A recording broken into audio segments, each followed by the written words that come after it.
Ciao a tutti e benvenuti in un nuovo video. Voglio ringraziare tutti coloro che ci stanno seguendo su YouTube e ci stanno ascoltando sui podcast. Siamo su praticamente tutti i podcast, su Spotify, Apple Music, Amazon. Vi ringrazio, non credevamo di riscontrare tutto questo successo, devo dire, soprattutto sui podcast. Io non amo tantissimo riascoltarmi, ma devo dire che tantissimi di voi ci seguono e ci ascoltano e questo mi fa un enorme piacere. Vi ringrazio e per chi volesse ci sta ascoltando o ci sta guardando come prima volta potete iscrivervi, è totalmente gratuito e sosterrete il nostro progetto di famiglia. Grazie. Adesso iniziamo con una lettera. Oggi voglio iniziare così, ve la leggerò e dopo vi dirò a chi è indirizzata e chi l'ha scritta. Lui è speciale, parla molto, non esattamente con le parole, ma parla. Quando ride mi fa amarlo sempre di più. Per me è la sua caratteristica, è il suo ciuffo. Anche se provo a pettinarlo, il ciuffo rimane sempre uguale, come un piccolo tornado nella sua testa. Proprio come lui, testardo dentro. Ma ce ne vuole un po'. Alcune volte si morde le mani, ma lo fa perché è arrabbiato e lo vuole dire, però si fa un po' male, quindi alcune volte non voglio che lo faccia. Questa è una lettera che ha scritto Violante ad Ismaele. Infatti come titolo c'è proprio Ismaele un cuore, Ismaele mio fratello. Ha scritto questa descrizione. L'ho voluta condividere con voi. La cosa che mi ha fatto riflettere e mi ha fatto un po' ridere, un po' emozionare, è che lei all'inizio cosa scrive? Lui è speciale, parla molto. Ora voi direte, ma come? Un bambino non verbale parla molto? E quindi questa cosa ha generato in me una risata, al tempo stesso mi scendeva la lacrima mentre leggevo questa lettera. Perché? Perché i bambini hanno sicuramente una caratteristica che noi adulti non abbiamo ed è quella proprio di entrare in sinergia col proprio caro, col proprio vicino, in questo caso il fratello, no?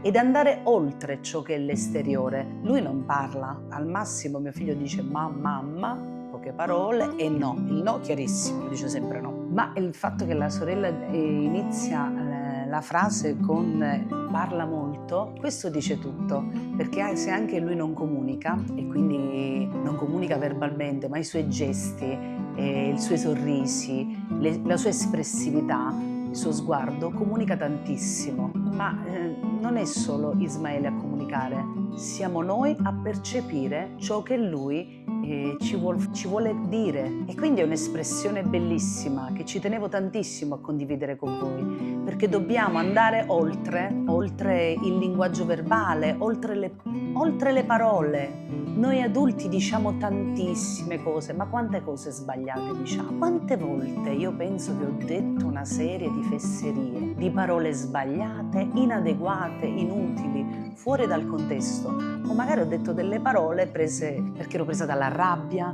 perché in quel momento mi sentivo così arrabbiata che ho detto delle cose senza pensarci e ho ferito quella persona, però ci ho pensato troppo tardi e alla fine è già successo e magari poi l'orgoglio mi ha impedito di chiedere scusa e diciamo tantissime cose. Invece no, i bambini sono molto molto più semplici, loro vivono di emozioni e l'emozione più bella è provare a sentire quello che prova il fratello, quindi ascoltarlo, toccandolo per mano, osservandolo, stando insieme. Questa è la vera comunicazione. Io che mi metto in ascolto di un'altra persona. Quante volte noi ascoltiamo prima di parlare con una persona? Pochissime volte. Il più delle volte parliamo, ma alla fine non ascoltiamo. Quindi tutto questo ritorna al discorso iniziale. Noi non siamo ciò che appariamo all'esterno, ma siamo molto di più. Ma il nostro interlocutore, chi è davanti a noi, deve essere disposto ad ascoltarci veramente con attenzione per capire cosa stiamo dicendo. E alla fine, se ascoltiamo veramente chi abbiamo davanti, se lo osserviamo guardandolo dritto negli occhi, ascoltando le sue parole, le sue emozioni, e allora il messaggio arriverà. Io sono convinta che chi ci ascolta e non ci vede attraverso il video ha un'altra percezione di ciò che dico, perché immagina attraverso la voce, immagina come potrei io descrivere ciò che sto dicendo attraverso le immagini. E attraverso l'immaginazione noi immaginiamo la qualsiasi cosa. E la mente è meravigliosa, è l'immaginazione. Ecco perché dobbiamo sempre mantenere viva la nostra parte bambina, quella che ci permette di emozionarci, di immaginare e di mantenere viva la bellezza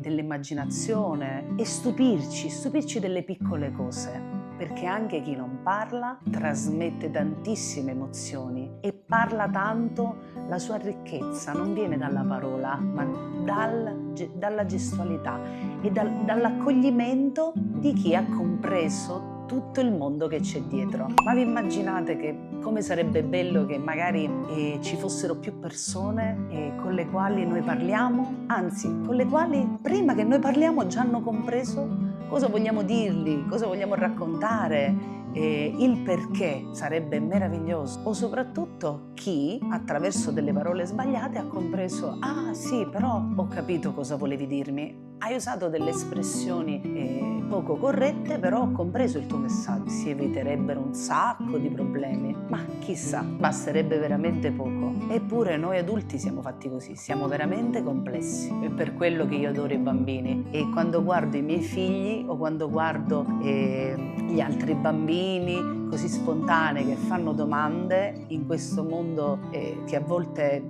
ci coglie di sprovvista, ci coglie di giornate anche un po' tristi, dai bambini possiamo cogliere tantissime emozioni positive. E vi lascio così, con queste frasi ricche di significato. Quindi pensiamo veramente a quanto noi siamo molto di più di ciò che siamo esteriormente, e a quanto potremmo metterci all'ascolto prima di parlare, prima di dire la nostra, cogliere che l'altra persona sia predisposta all'ascolto e che sia pronta ad accoglierci. Se noi ci mettiamo in ascolto, vedrete che anche dall'altra parte le altre persone ci ascolteranno. Vi lascio e un grande abbraccio. Mi raccomando, iscrivetevi sul nostro canale.